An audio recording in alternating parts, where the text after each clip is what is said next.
Veamos ahora los estados de la materia.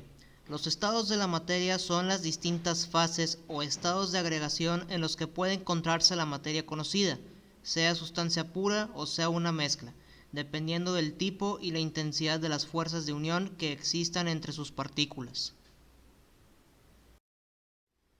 La física clásica nos dice que la materia puede existir en tres estados: sólido, líquido y gas.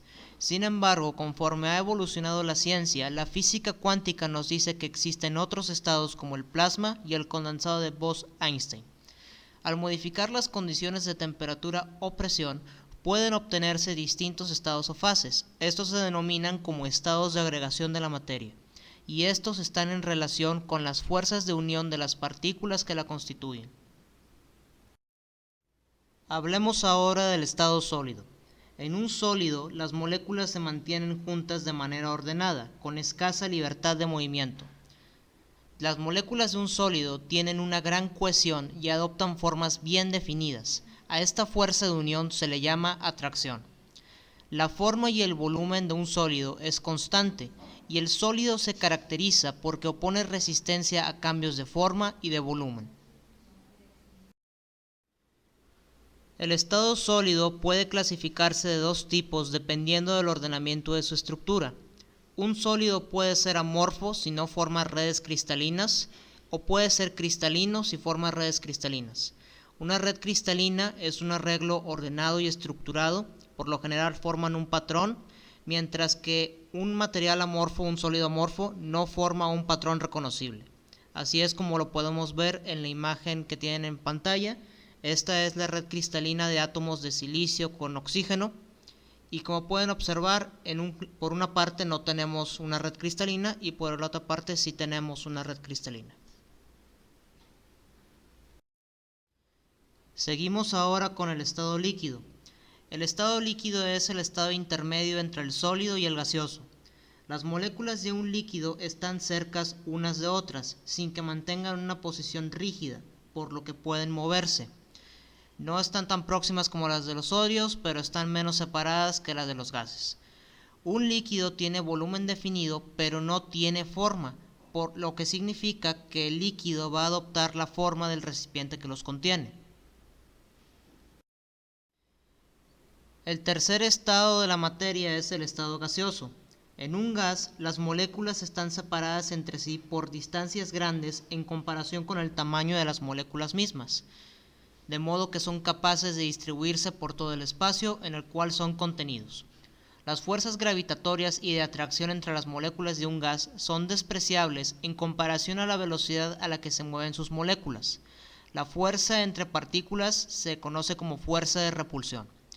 El gas no tiene forma ni volumen definido, lo que significa que la forma y el volumen serán las del recipiente que los contiene. Antes de dar una breve explicación sobre el estado plasma, que aquí quiero presentarles una tabla comparativa de los estados sólido, líquido y gas, en donde vamos a analizar las fuerzas predominantes, la forma, el volumen, algunas características y el movimiento de las partículas. En un sólido la fuerza predominante es de atracción, en el líquido es un equilibrio entre atracción y repulsión, y en el gas son fuerzas de repulsión. La forma de un sólido es propia, el líquido va a tomar la forma del recipiente que lo contiene, y esto mismo hará el gas. El volumen de un sólido y de un líquido es propio, mientras que el gas va a ocupar el volumen del recipiente que lo contiene. Algunas características del estado sólido son la elasticidad, fragilidad, dureza e inercia. En el caso del líquido, los líquidos presentan fluidez, viscosidad, cohesión y adhesión. Los gases también presentan las características de fluidez y viscosidad, y presentan otras características como expansibilidad, compresibilidad, difusión y efusión. En cuanto al movimiento de las partículas, en un sólido no hay movimiento de partículas. En el líquido las partículas se deslizan unas sobre otras, y en el gas el movimiento de las partículas es hacia todas direcciones. Pasemos ahora a hablar brevemente del estado plasma. El estado plasma se le conoce como el cuarto estado de agregación de la materia. Es muy similar al estado gaseoso, pero la diferencia está en que las partículas están cargadas eléctricamente, Esto es porque se le aumentó la temperatura al gas y el gas pasó por un proceso que se llama ionización, en el cual algunos de los electrones se han separado. Esto hace que tenga una cierta carga eléctrica y no posea cierto equilibrio electromagnético. Esto hace que algunas aplicaciones del plasma sean, por ejemplo, en conductividad eléctrica y en aplicaciones en donde se tenga que responder fuertemente a la interacción electromagnética. ¿Dónde podemos ver el estado plasma? Bueno, lo podemos ver en lo que son las luces de neón, todo lo que son anuncios donde utilizan luces de neón, lo podemos ver en las pantallas de plasma y lo podemos ver en todo lo que son las tormentas eléctricas, los rayos, es una forma de plasma. Es posible la conversión entre los estados de la materia sin que cambie la composición de la sustancia. Esto se realiza mediante el aumento de energía. ¿Y cómo aumentamos la energía? Aumentando la temperatura. Entonces, partiendo del estado sólido, si yo caliento el sólido hasta cierto punto, va a pasar de sólido a líquido. Igual el líquido, si yo lo sigo calentando, va a pasar de líquido a gas. Y el gas, si yo lo sigo calentando, va a pasar de gas a plasma.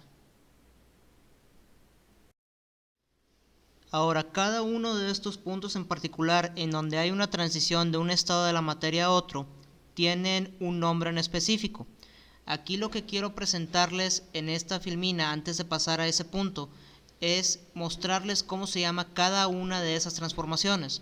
Por ejemplo, si yo tengo sólido y yo de sólido quiero pasar a líquido, ese proceso se le conoce como fusión. Si yo de líquido quiero pasar a gas, a ese proceso se le va a conocer como vaporización. Si de gas quiero pasar a lo que es el plasma, entonces se llama ionización. Ahora vamos a ver los casos contrarios del plasma. Si yo quiero pasar de plasma a gas, se le conoce como recombinación. Si yo quiero pasar de gas a líquido, se le llama condensación. Y si quiero pasar de líquido a sólido, se le llama solidificación. ¿Qué pasa entonces si yo quiero pasar del sólido al gas sin tener que pasar por el estado líquido? Bueno, aquí no hay que jugar solamente con la temperatura, hay que jugar con la presión. Y ese proceso en donde vamos de sólido a gas se le llama sublimación. Si vamos de gas a sólido se le conoce como sublimación inversa. Entonces, a continuación vamos a ver un diagrama en el cual vamos a poder entender esto de una manera un poco más didáctica. Entonces aquí les presento el diagrama de fases. Para este caso en particular, este es el diagrama de fases del agua. En el diagrama de fases, ¿qué es lo que me muestra? Me muestra en un eje la temperatura y en el eje vertical me muestra la presión. Entonces aquí me dice cuál va a ser el estado de la materia dada una cierta temperatura a una cierta presión. ¿Ok? Entonces recuerden que les mencioné que cada uno de los puntos en donde hay una transición de un estado de la materia a otro tiene un nombre en específico. Bueno, aquí los pueden ver en pantalla. Entonces, punto de fusión es el punto en específico en donde el sólido pasa a líquido, y punto de ebullición es el punto en específico en donde el líquido pasa a ser un gas. Ahora, en este tipo de diagramas siempre se hace la mención en lo que es un vapor y que es un gas. Entonces ahorita lo vamos a ver más a detalle. El punto triple es un punto muy en especial que tienen todas las sustancias, en el cual coexisten los tres estados, que coexiste el sólido, el líquido y el gas. Y el punto crítico también es otro punto muy importante, en el cual quiero hacer énfasis en las siguientes diapositivas. Lo que quiero que se lleven de esta filmina es que podemos representar los estados de la materia mediante un diagrama de fases y podemos entender cómo va a ser el estado de la materia a una determinada temperatura con una determinada presión. Puntos importantes del diagrama de fases. Punto de fusión es el punto en el cual la materia cambia de sólido a líquido. Recuerden que estos puntos son a una temperatura y presión dadas. Punto de ebullición es el punto a una temperatura y presión dadas en el cual pasamos de líquido a gas. El punto crítico es el punto en donde las densidades del líquido y del vapor son iguales. Ahorita vamos a ver un poco más a detalle esto. Y el punto triple es el punto de una temperatura y una presión en el cual coexisten las tres fases, sólido, líquido y gas. Retomando el diagrama de fases del agua, vamos a considerar que estamos en un punto entre la temperatura de ebullición y el punto crítico. Entonces el agua está en fase gaseosa, sin embargo se dice que el agua es un vapor. Ahora estamos ubicados en el punto 1. Si en el punto 1 yo aumento la presión y me desplazo hacia el punto 2, podemos observar que el vapor de agua va a condensarse y se va a hacer agua líquida. En cambio, vamos a suponer ahora que estamos por un punto de la temperatura crítica, el punto número 3. Si yo aumento la presión y voy al punto número 4, el gas no se condensa a líquido. Entonces, esa es la principal diferencia que hay entre un gas y un vapor. El vapor es altamente condensable y fácilmente condensable, y el gas no se puede condensar. Aquí les dejo en la siguiente filmina la diferencia más detallada. El vapor es una sustancia que tiene fase gas, pero está en constantes transiciones del estado gaseoso y el líquido, y el gas es una sustancia que tiene una temperatura mayor a la crítica y no puede volverse líquida con tan solo aplicarle presión.